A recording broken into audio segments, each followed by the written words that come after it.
আচ্ছা সুমন, বড় ম্যাটার ভালো হয়? কি বড় ম্যাটার বাবু? আরে size size matter matter. Size matter? হ্যাঁ, কি মনে হয় তোমার? তোমার কি মনে হয়? তুমি বলো না। আমি তো ছেলে, আমি কি সব কথা জানি? কেন? ছেলেরা অন্ধ হয় নাকি? আমার না বড় সাইজ পছন্দ।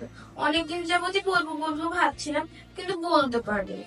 এখন তোমার ছোট মনে হয়েছে? হ্যাঁ, তোমার মনে হয় না? আরে আমার তো সারা রাত ঘুমই আসে না, আর তুমি তাড়াতাড়ি ঘুমিয়ে পড়ো। ছটফট করে তুমি?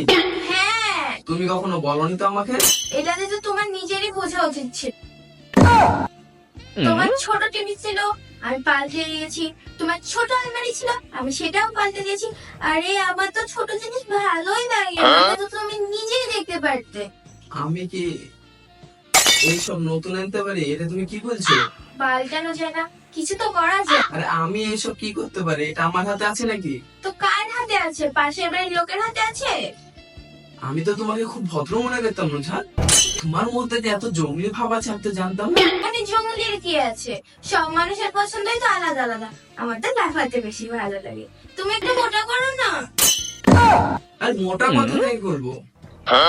আরে তোমাকে বাইরে যেতে হবে, ওর মধ্যে কিছু গড়ে সেলাই করে নিতে হবে। আরে সেলাই করে দেয়া মানে? আরে পূজার বড় তো করেছে, ওরও খুব প্রবলেম হতো। আরে কে পূজা? আরে আমার বান্ধবী। এখন তুমি চাও আমি এমন কিছু করি?